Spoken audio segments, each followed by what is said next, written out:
जी अस्सलाम वालेकुम।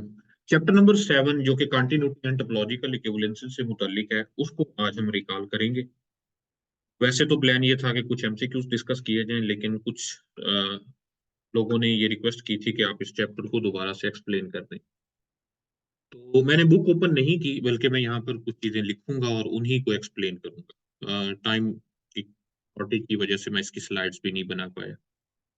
ओके। तो सबसे पहले हम ये डिफाइन करते हैं। अगर आपके पास बुक है तो आप उस बुक को अपने पास ओपन कर सकते हैं, ताकि ये डेफिनेशंस और एग्जांपल्स को समझने में आपके लिए थोड़ी आसानी हो। सबसे पहले हम डिफाइन करेंगे कि what is continuous function. Continuous function in topologies हम जो डिफाइन कर रहे हैं, ये बेसिकली जो रियल लाइन पर हम कंटीन्यूअस फंक्शंस पढ़ते हैं उसकी एक्सटेंशन है। क्या करते हैं हम रियल लाइन पर, हमारे पास एक फंक्शन डिफाइन किया जाता है सेट आर से सेट आर की तरफ, और हम वहाँ एप्सिलॉन डेल्टा डेफिनेशन को यूज करते हुए continuity at a point define करते हैं। लेकिन अगर देखा जाए तो ये जो सेट आर है, ये एक टोपोलॉजिकल स्पेस है विद द यूजुअल टोपोलॉजी। इसी तरह ये सेट आर भी एक टोपोलॉजिकल स्पेस है विद द यूजुअल टोपोलॉजी। लेकिन ऐसा भी तो हो सकता है कि इस आर की जगह कोई और सेट ले लिया जाए और उस पर टोपोलॉजी कोई और डिफाइन कर दी जाए। इसी तरह यहाँ पर जो कोड डोमेन है, इसमें भी कोई और टोपोलॉजिकल स्पेस ले ली जाए। तो इस तरह से इस कंसेप्ट को, जो कंटिन्यूटी के लिए हमने जस्ट सेट आर से सेट आर तक एक्सप्लेन कर रखा था, उसको एक्सटेंड करते हुए हम जनरल किसी भी दो डिफरेंट या सेम टोपोलॉजीज टोपोलॉजिकल स्पेसेस के लिए डिफाइन करने जा रहे हैं। अब इसको डिफाइन कैसे करते हैं?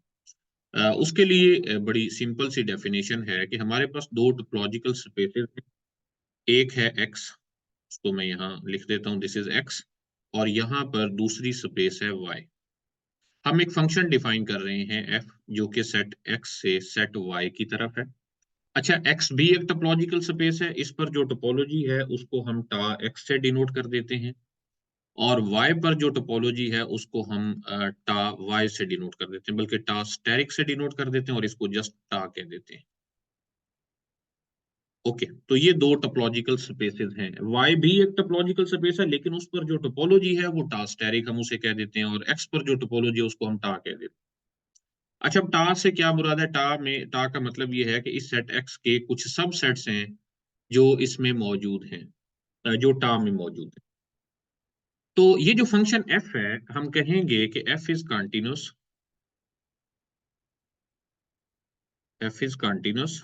इफ, एक मिनट जी, मैं एक कॉल सुन लूं।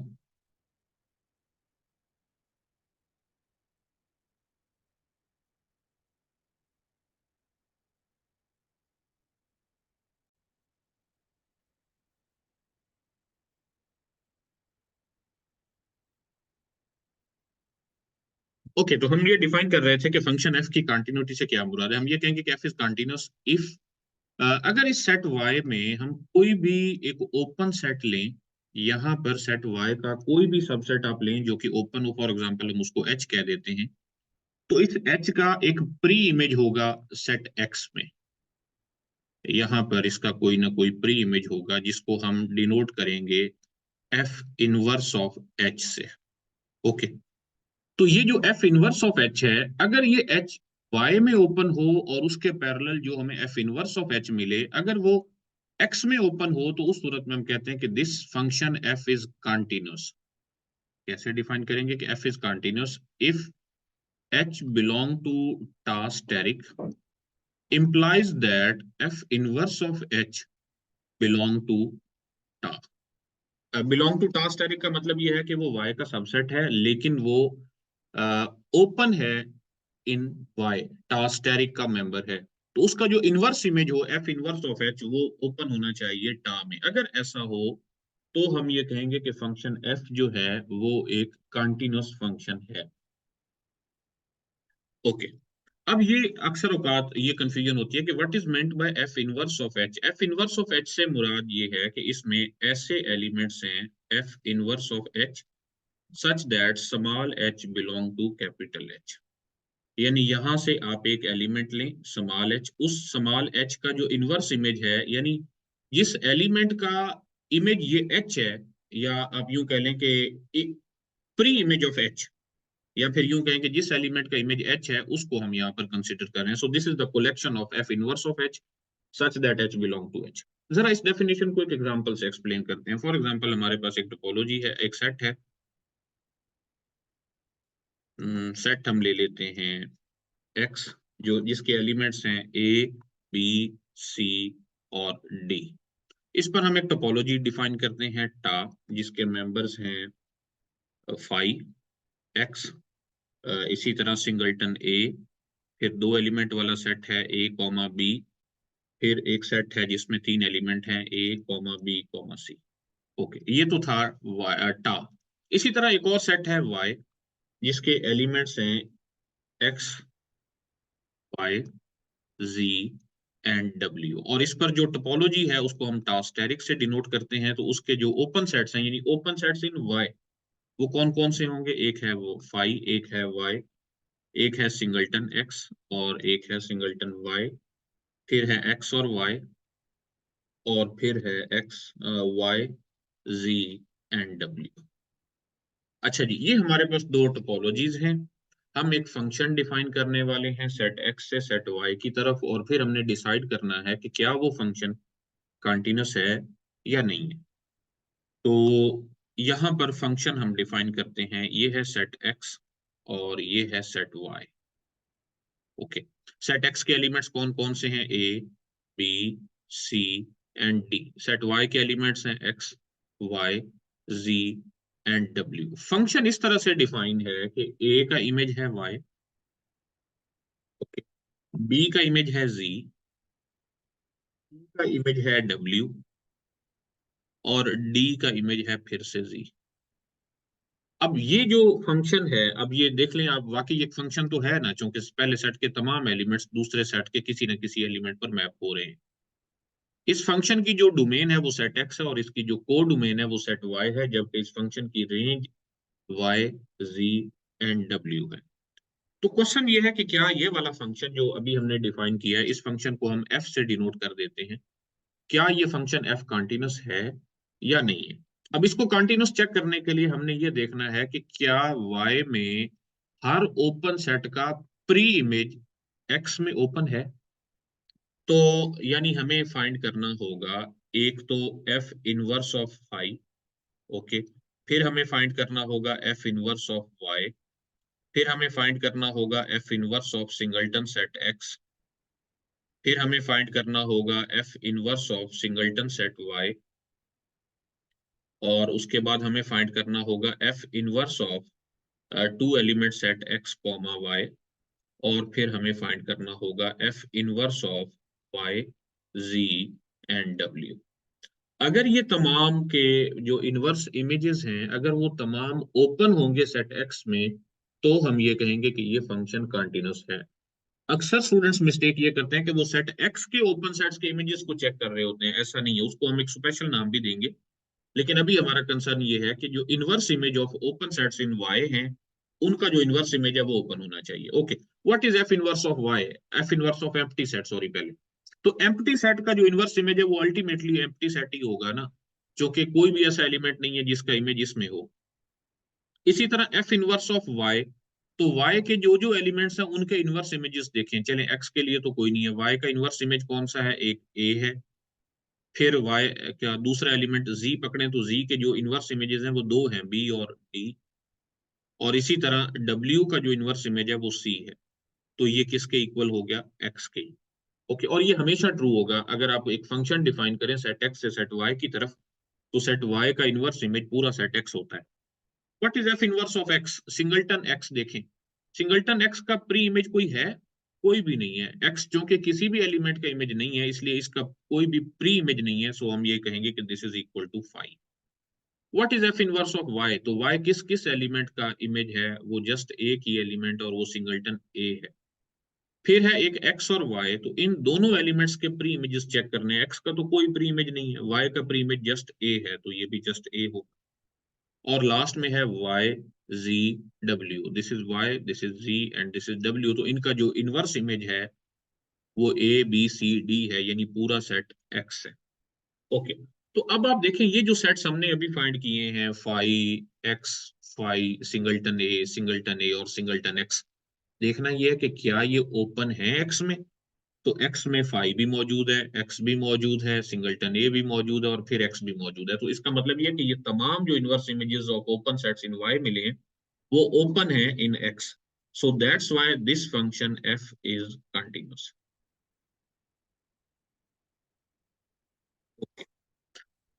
इसी तरह अगर आप बुक में देखें तो एक और एग्जांपल भी गिवन है जिसमें फंक्शन कुछ इस तरह से डिफाइन है। सेट वही ले लें, एक्स और वाई टोपोलॉजीज वही ले लें। एक्स के एलिमेंट्स हैं ए, बी, सी और डी। सेट वाई फिर से वही लें जिसके एलिमेंट्स हैं small X, Y, Z and W. लेकिन फंक्शन कुछ इस तरह से डिफाइन है कि ए का इमेज एक्स है, बी का इमेज भी एक्स है, ओके, इमेज जी है और डी का इमेज डब्ल्यू। अब ये भी एक फंक्शन है, इस फंक्शन को हम कह देते हैं जी। देखना ये है कि क्या ये जी एक ओपन सॉरी एक कंटीन्यूअस फंक्शन है या नहीं है। तो हमें G of open sets of G inverse of open sets in Y find करने हैं। तो ओपन सेट्स इन वाई कौन कौन से हैं, अभी हम ऊपर देख चुके हैं, एक फाई है एक वाई है। सो फाई का इनवर्स इमेज फाइंड करेंगे, फिर हम वाई का इनवर्स इमेज फाइंड करेंगे, फिर हम इनवर्स इमेज फाइंड करेंगे सिंगलटन किसका, एक्स का, सिंगलटन एक्स का, ओके।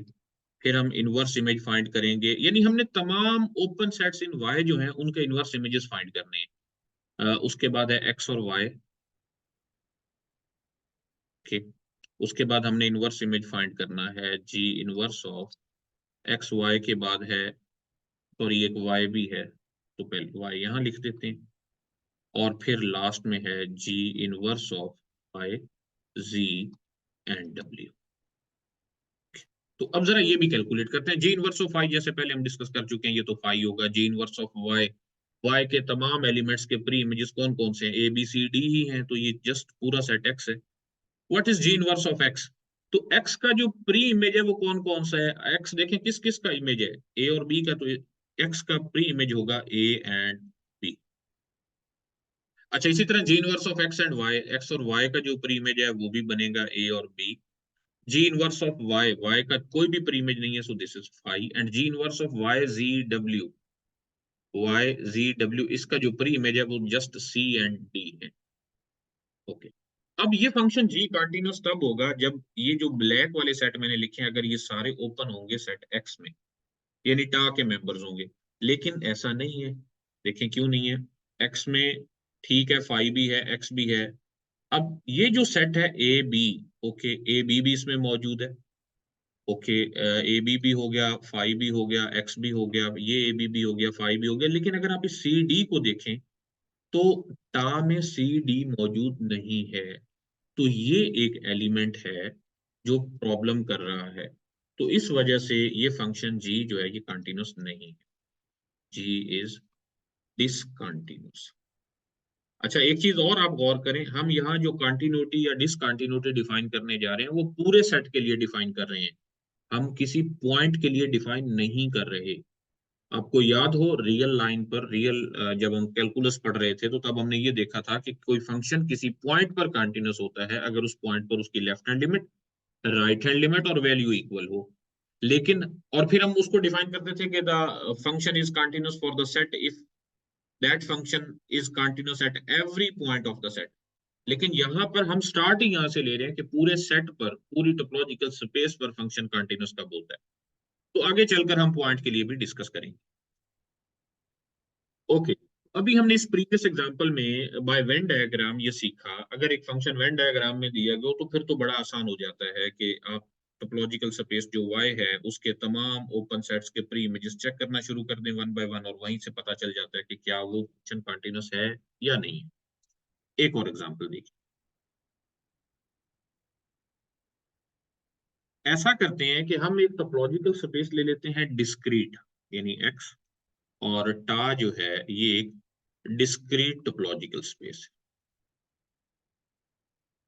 अच्छा, डिस्क्रीट स्पेस है और आसान कर लेते हैं, हम सेट एक्स ले लेते हैं जिसके एलिमेंट्स हैं just A, B and C, और हम इस पर टोपोलॉजी ले लेते हैं tau that is equal to power set of X. यही डिस्क्रीट स्पेस होती है ना।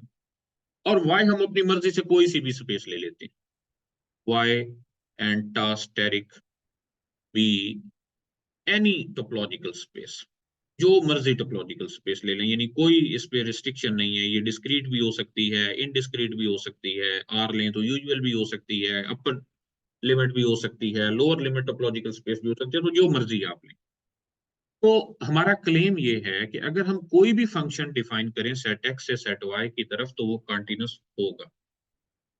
क्लेम क्या है? Every function F defined from X to Y is continuous. अब ऐसा क्यों है, इसकी वजह भी हमें थोड़ी सी जान लेनी चाहिए। कंटिन्यूस होने के लिए जरूरी है कि हर सेट का जो प्री इमेज हो वो ओपन हो सेट एक्स में। ये है हमारे पास सेट एक्स, ये है हमारे पास सेट वाई। अच्छा, हम ऐसा करते हैं कि y में कोई सा भी एक ओपन सेट ले लेते हैं h। फॉर एग्जांपल ये जो h है ये बिलोंग कर रहा है टास्टेरिक में, यानी ये ओपन है y में। अब इसका जो भी इमेज होगा, जो भी प्री इमेज होगा, सॉरी प्री इमेज यहाँ पर, या इनवर्स इमेज, आखिर कोई तो एक सेट होगा ना, उस सेट को हम कह देते हैं that is f inverse of h। अब ये जो f इनवर्स ऑफ h है ये किसका सबसेट है? This is a subset of x, जो कि x में मौजूद है। और अगर ये सबसेट ऑफ x है तो सबसेट ऑफ x तो सारे पावर सेट में होते हैं। इसका मतलब ये है कि f इनवर्स ऑफ h किस में चला गया? This belong to power set of x। और पावर सेट के तो सारे एलिमेंट ओपन सेट है, क्योंकि हम टोपोलॉजिकल स्पेस इस तरह की ले रहे हैं ना, डिस्क्रीट स्पेस ले रहे हैं। तो पावर सेट के तमाम एलिमेंट्स ओपन है, mean this is equal to tau. तो चूंकि एफ इनवर्स ऑफ एच भी टा में चला गया, इसका मतलब एफ इनवर्स ऑफ एच जो है वो ओपन है। तो इससे ये क्लियर हुआ कि वाई में आप कोई भी ओपन सेट लें, उसका जो इनवर्स इमेज होगा एक्स में वो भी ओपन होगा। सो दैट्स वाई अगर हमारे पास डोमेन जो है वो एक डिस्क्रीट स्पेस हो और को डोमेन जो मर्जी स्पेस हो, तो वहां से जो बनने वाला कोई भी फंक्शन वो कंटिन्यूस होगा। ओके। अच्छा, अब ये जो अभी हमने कंटिन्यूटी की डेफिनेशन पढ़ी है, ओके, यही एक चीज और भी मैं एक्सप्लेन कर देता हूँ। अभी हमने ये देखा कि पहली जो स्पेस है वो हमारे पास डिस्क्रीट स्पेस है, और दूसरी यानी जो को डोमेन वाली स्पेस है वो कोई भी स्पेस हो, तो फिर तो ये कंटिन्यूस होता है। लेकिन अगर हम इसको थोड़ा सा चेंज कर दें, चेंज इस तरह से कर दें कि जो पहली स्पेस है वो अपनी मर्जी की ले लें, और दूसरी जो स्पेस है वो हम ले लेते हैं इनडिस्क्रीट स्पेस। एक और example,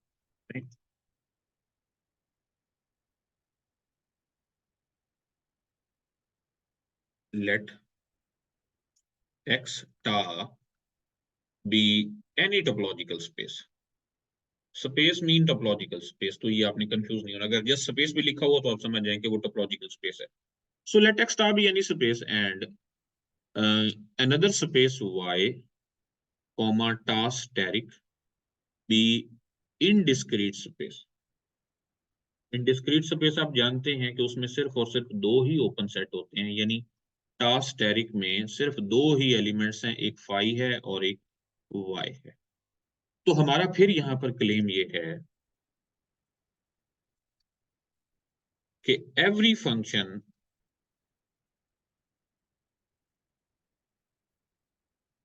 f defined from x to y is continuous. अब ये कैसे प्रूव किया जाए कि ये वाकई कंटिन्यूस है? तो ये थोड़ा सा आप सोच रहे होंगे कि सर पत्नी प्रूफ क्यों करवा रहे हैं, तो ये जस्ट उसकी अंडरस्टैंडिंग बेसिक्स को समझने के लिए मैं थोड़ा सा इस पे काम कर रहा हूँ। कि ये है हमारे पास सेट x और ये है हमारे पास सेट y। अब हमने अगर फंक्शन f को ये शो करवाना है कि वो कंटिन्यूस है, तो हमें ये शो करवाना है कि सेट y के तमाम ओपन सेट्स का जो प्री इमेज है वो x में ओपन है। तो हम y में कोई भी ओपन सेट ले लेते हैं। अब y में जो ओपन सेट है वो तो है ही सिर्फ दो, या तो वो फाई है या वो y है। तो जरा फाइंड करते हैं what is f inverse of phi and what is f inverse of y। Okay, अब हम कोई भी फंक्शन ले रहे हैं जो सेट x से सेट y की तरफ है, तो फाई तो यहाँ पर यानी सेट वाई में सेट एक्स के ऐसे कौन कौन से एलिमेंट्स हैं जिनका इमेज एम्प्टी सेट में होगा? ऐसा कोई भी एलिमेंट नहीं है, सो दैट्स वाई ये तो होगा फाई। वैसे भी फंक्शंस के लिए ये ट्रू होता है कि F inverse of phi is equal to phi and F of phi is equal to phi. Okay, and what is F inverse of Y? F inverse of Y मतलब ये है कि यहाँ वाई में जितने भी एलिमेंट्स हैं उनके जो प्री इमेजेस हैं वो किस में होंगे? वो सेट एक्स में होंगे, और सेट एक्स मुकम्मल होगा क्योंकि सेट एक्स के तमाम एलिमेंट्स बिजी जा रहे हैं, हर एलिमेंट का इमेज कहीं ना कहीं वाई में मौजूद है। इसका मतलब ये है कि वाई के तमाम एलिमेंट्स का जो प्री इमेज है वो पूरा सेट एक्स है। So that's why this is equal to X. अब आप देखें वाई में जितने भी ओपन सेट्स हैं उनके हमने इनवर्स इमेज फाइंड किए, और फाई और एक्स जो हैं ये तो हमेशा किसी भी टोपोलॉजिकल स्पेस में ओपन होते हैं। तो इससे ये कंफर्म हो गया कि ये जो फंक्शन एफ है ये कंटिन्यूस। तो अभी हमने दो तरह के कंटिन्यूस फंक्शन ग्रांटेड ले लिए कि अगर डोमेन एक डिस्क्रीट स्पेस है और को डोमेन कोई भी स्पेस है तो हर फंक्शन कंटिन्यूस होगा। फिर हमने ये भी देख लिया कि अगर जो को डोमेन है वो इनडिस्क्रीट स्पेस हो और जो डोमेन है वो कोई भी स्पेस हो, तो तब भी जो मर्जी फंक्शन आप डिफाइन करें वो फंक्शन कंटिन्यूस हो। ओके, अच्छा अभी हमने कंटिन्यूस फंक्शन को डिफाइन किया था बाय बाय ओपन सेट्स, लेकिन इसके लिए कुछ इक्विवेलेंट क्राइटेरियाज और भी हैं। यानी जरूरी नहीं है कि हम पूरी टोपोलॉजी के तमाम ओपन सेट्स को चेक करें। लास्ट लेक्चर में जब हम बेसिस को डिस्कस कर रहे थे तो मैंने यहाँ वहाँ ये डिस्कस किया था कि बेस में किसी भी टोपोलॉजी की बेसिस में बहुत सारे ओपन सेट्स होते हैं, लेकिन उस बेसिस को शॉर्ट करके, सॉरी मैं अभी शायद कुछ उलट बोल दिया, किसी भी सेट एक्स पर उसकी जो टोपोलॉजी है उस टोपोलॉजी में ढेरों ओपन सेट्स होते हैं। लेकिन जब हम उस टोपोलॉजी से एक छोटी बेस बनाते हैं तो बेस बेसिकली उस टोपोलॉजी के तमाम एलिमेंट्स को रिप्रेजेंट कर रही होती है।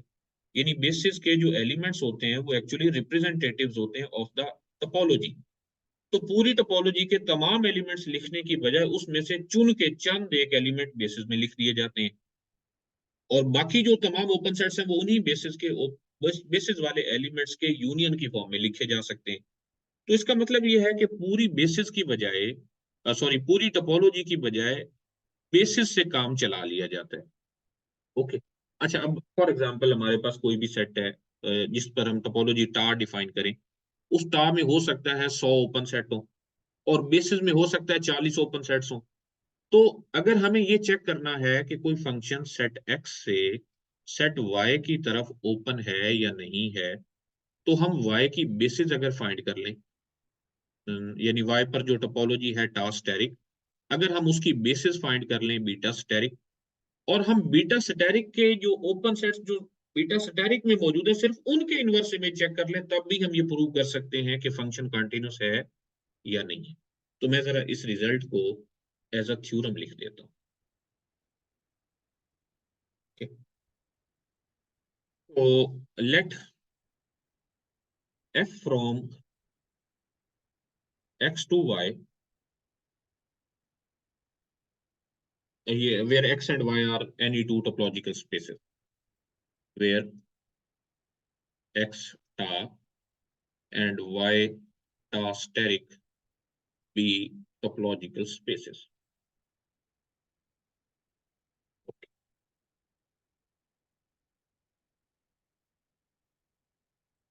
Let beta be, बल्कि beta asterisk be a basis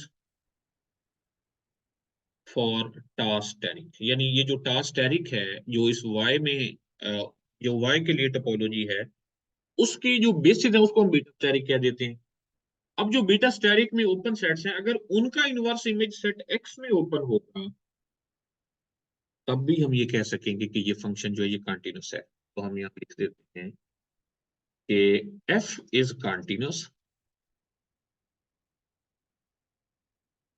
if and only if h belong to beta steric implies that f inverse of h belong to ta। Okay, यानी कि हमें पूरी वाई में जितने भी ओपन सेट्स हैं, जैसा कि मैं पहले कह रहा था हो सकता है वाई में 100 ओपन सेट्स हों, तो हमें पूरे 100 एलिमेंट्स के इनवर्स इमेज चेक करने की जरूरत नहीं है। बल्कि आप ऐसा करें, उस स्टार स्टेरिक की जो बेसिस है बीटा स्टेरिक, कोई भी बेसिस ले लें बीटा स्टेरिक, और इसीलिए हमारे लिए ज्यादा फेवरेट होती है ऐसी बेसिस जिसमें थोड़े एलिमेंट्स हो, यानी सबसे छोटी बेसिस ले लें। तो वो जो सबसे छोटी बेसिस है, उस बेसिस के तमाम जो उसमें एलिमेंट्स मौजूद हैं एच, उन एच के इनवर्स इमेज चेक करना शुरू कर दें। अगर वो सेट एक्स में ओपन होंगे तो भी हम ये कह सकेंगे कि जो फंक्शन एफ है वो कॉन्टिन्यूस फंक्शन, यानी ये हमें एक इक्विवेलेंट क्राइटेरिया मिल गया। सर क्या ये रियल एनालिसिस के कॉन्टिन्यूस फंक्शन से लिंक है? जी बिल्कुल, ये रियल एनालिसिस के कॉन्टिन्यूस फंक्शन से लिंक है। आगे चल के मैं इसको एक्सप्लेन करने वाला हूँ। ओके, तो अभी तक हमारे पास किसी भी फंक्शन को कॉन्टिन्यूस चेक करने के दो क्राइटेरियाज हैं।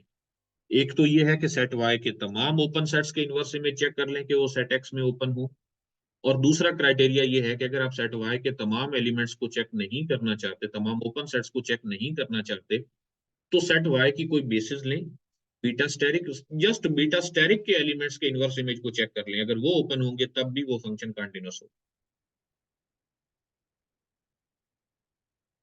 ओके,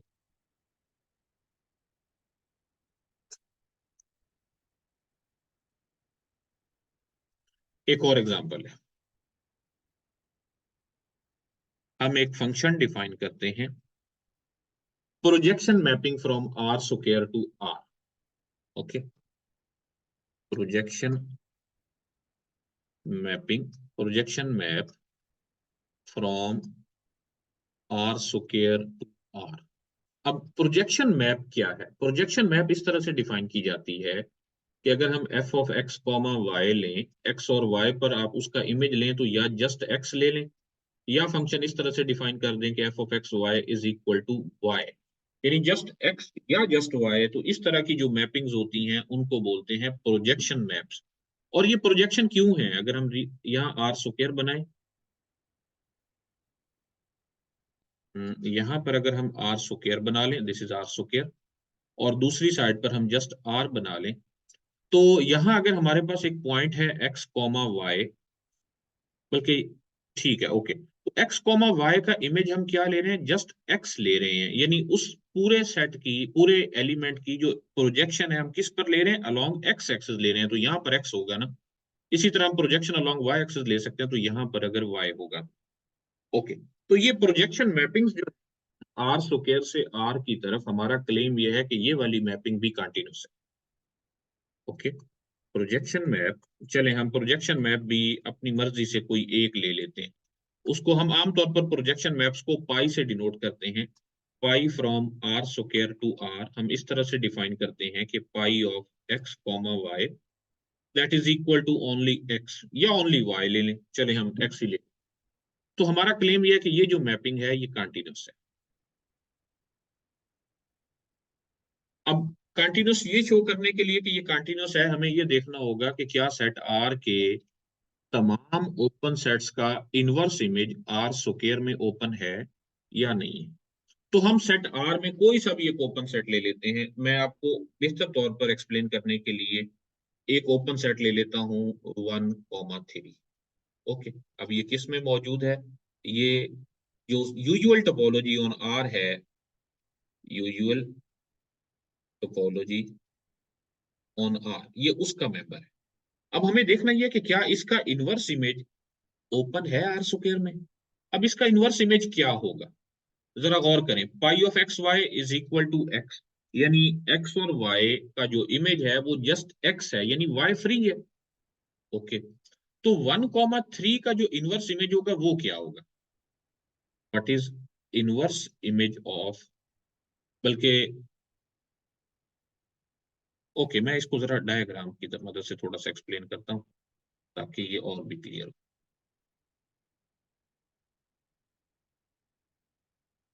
मैपिंग किस तरह की है? यहाँ पर अगर हम एक एलिमेंट लें एक्स कॉमा वाई, तो उसका जो इमेज है वो क्या है? वो जस्ट एक्स है, यानी उसका इमेज ये है, only x.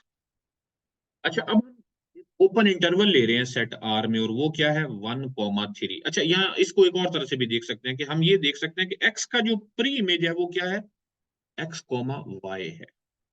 Okay, so what is pi inverse of 1,3। अगर आप रियल लाइन पर देखें या प्लेन में देखें तो 1,3 ये है हमारे पास आर, और वैसे मुकम्मल जो स्पेस है वो ये है are square.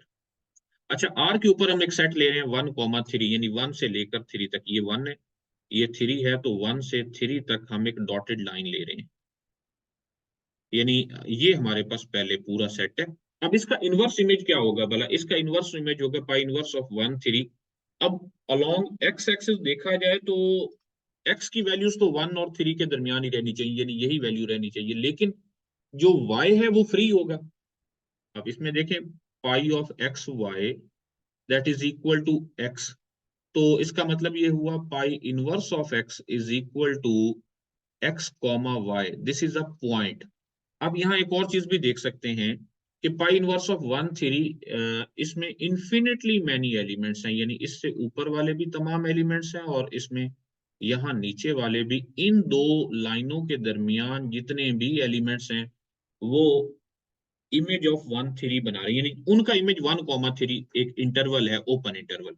So that's Y हम ये कह सकते हैं कि ये जो पाई इनवर्स ऑफ 1,3 है वो एक ओपन सेट है आर स्क्वायर में। ये जो स्ट्रिप बनाई गई है ये एक ओपन सेट है। हम आर स्क्वायर पर जो टोपोलॉजी है, यूजुअल टोपोलॉजी, उसको डिस्कस कर चुके हैं। तो चूंकि ये एक ओपन सेट है, सो दैट्स व्हाई हम ये कह सकते हैं कि आर के हर ओपन इंटरवल का जो इनवर्स इमेज होगा वो एक ओपन सेट बनेगा। सो दैट्स व्हाई इस तरह का जो फंक्शन है वो एक कंटीन्यूअस फंक्शन है।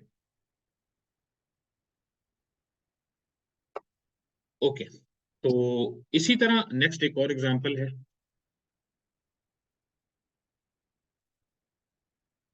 हम फंक्शन डिफाइन करते हैं एफ सेट आर से सेट आर की तरफ, और फंक्शन इस तरह का है कि F of X is equal to mod of X. अब अगर मैं इसकी प्रॉपर एक्सप्लेनेशन करूं तो थोड़ा सा टाइम लगेगा, मैं इसका शॉर्टकट बता रहा हूं कि अगर आर से आर तक टोपोलॉजी डिस्कस हो रही हो और वो यूजुअल टोपोलॉजी हो तो आप इसे वैसे ही सॉल्व करें जैसा कि रियल एनालिसिस में हम इसको चेक करते हैं कि क्या कोई फंक्शन कंटिन्यूअस है या नहीं है। क्योंकि ये आर है विद यूजुअल टोपोलॉजी, ये भी आर है यूजुअल टोपोलॉजी। हाँ, अब ये भी सवाल पैदा होता है कि हमें कैसे पता चला कि ये यूजुअल टोपोलॉजी है या नहीं है इस पर।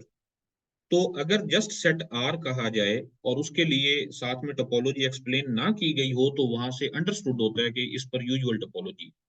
तो ये भी यूजुअल टोपोलॉजीज हैं, तो इसलिए हमें ये चेक करना है कि क्या F of X equal X mod continuous है या नहीं है। तो आप जस्ट इसका ग्राफ बनाएं, अगर वो ग्राफ कंटीन्यूअस है तो इसका मतलब ये है कि ये फंक्शन भी कंटीन्यूअस है, और हम ये बड़े अच्छे से पढ़ चुके हैं कि F of X equal X mod ये कंटीन्यूअस होता है। So this is continuous not at a point, this is continuous on R. हम अभी तक पूरी डोमेन पर कंटिन्यूटी को डिस्कस कर रहे हैं। ओके, तो इसको मैं अभी यहीं पे वाइंड अप कर रहा हूँ, नेक्स्ट क्लास में हम इससे आगे डिस्कस करते हैं।